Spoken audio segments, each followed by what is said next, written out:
I've heard you say, if you're gonna eat shit, get good at it. Now, ain't that an intro and a half? But it is what I wanted to talk about today because I got the question yesterday, how do I keep healthy mental health? And I think this is a very important subject to talk about because I've noticed many people struggle with mental health problems. So I feel like I give it a go and give you guys my perspective in a bit of a more long form kind of video and explain how I got to the place where I am mentally. So first things first is, like I said yesterday, how I deal with my mental health is by doing things for myself and doing things that I feel good about, also which are hard things and things that are not necessarily going to be fun to do, but that I'm going to feel good about afterwards. So that is part of how I deal with my mental health. That being said, though, I wanted to talk about this quote because I feel like these kinds of things don't get talked enough about. So let's dive into that. Welcome to day 7 of my 2024 season. It's currently 8:52 in the morning. I already did leg day. So for now, I'm going to dive into the quote. And then from there on, I am going to dive into what I did for legs and show you guys what I did there. So what I wanted to talk about is, for this quote specifically, the thing is, if you're gonna eat shit, get good at it. Well, it means that bad things are gonna happen to you in life, whether you like it or not. It's just an unfortunate truth. It's gonna happen to you, and it's coming. So you might as well get good at dealing with it. And I feel like a lot of people are not necessarily, as Tony Robbins said, ready for winter. A lot of people are just always waiting for it to be summer, for the weather to be nice, so to go outside. But people are not ready for when it's winter, for when it's cold, when everything sucks, and they aren't ready for it because they've never mentally prepared for it during summertime. And this is why I'm such a fan of the whole, if you're gonna eat shit, get good at it. Do something that sucks every single day. Eat the frog, as they say. Because when you do something that sucks every single day, you get so used to things not always being fun, things not going your way. So this way you're always prepared for when something inevitably goes south or when winter inevitably comes. So you need to be prepared, and by doing something that sucks every single day, you're gonna be more prepared for this. So that could be something, for me, like I like going to the gym, so for me that doesn't count. But for some people, they hate going to the gym. So if you go every single day or go a couple times a week, you're at least gonna notice that you're gonna get good at doing things that suck. So when something bad happens to you, like winter's coming, as they say, you're not gonna mind as much because you're so used to doing things that suck.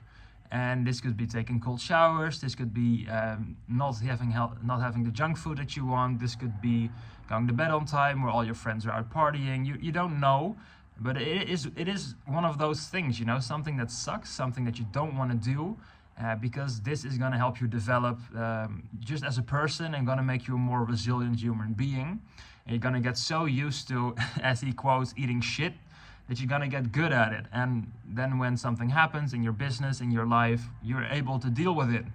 For example, in my case, and a lot of people don't know this because I haven't talked about it yet, I am 24 now, but I have failed my first 3 businesses. So it's all part of the process.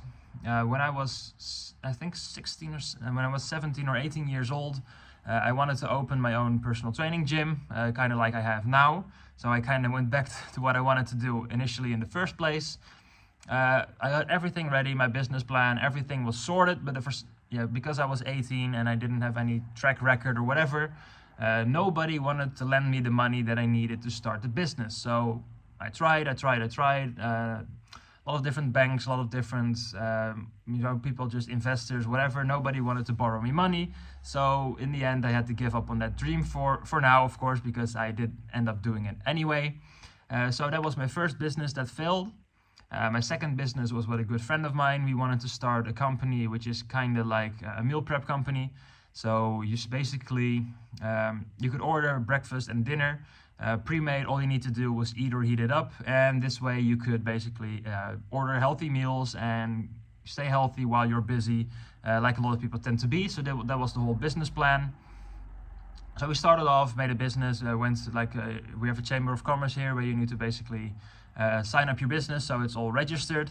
So we went there, prepared everything and whatever. But then again, at some point we started noticing that there was just so much licensing and all the things that we just couldn't do at the moment because we were still very young. I think we started this when I was like 19 or 20. So there was just nothing, it just couldn't be done basically. So we ended up having to call it quits as well. And my third business was an online marketing agency that I wanted to start, which I did as well. And of course, my luck at that time was that I started the business, and at some point, just pretty much immediately after I started the business, the pandemic hit basically. So here in the Netherlands, basically everyone just shut down everything. There was a complete lockdown and we weren't allowed to do anything, and all companies basically cut their marketing costs and did not want to invest in new marketing that they wanted to outsource. They just wanted to keep the marketing that they had or internalize it and did not want to invest in any outsiders. So of course the pandemic lasted 3 years. So when I was still 20, I started this business. It went nowhere because nobody wanted to hire external marketing. So I was just having a lot of different sales calls, sent thousands of emails and did everything that I needed to do to make it a success, but it just never worked out because nobody wanted to hire someone externally at that time. So it all looped back to basically where I am at now.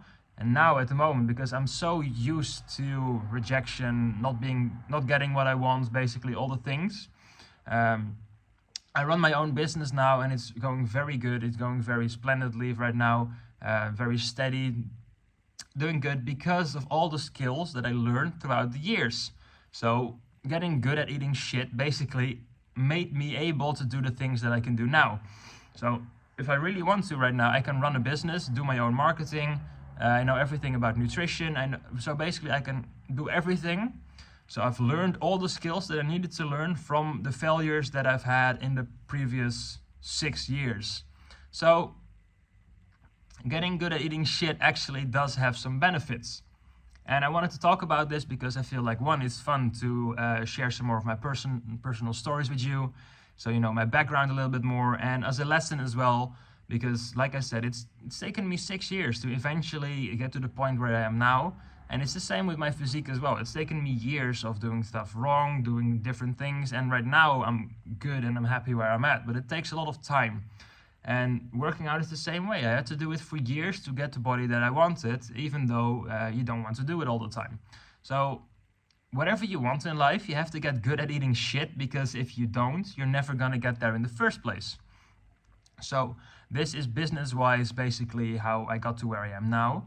And where I'm now able to tell you that if you really want something, then don't give up, but just get good at eating shit and just make sure that you know winter's coming. So when you're in a winning season, you're gonna end up in the losing season at some point. And when you're in a losing season, at some point the tide's gonna turn if you keep putting in the work, and you're gonna end up winning again.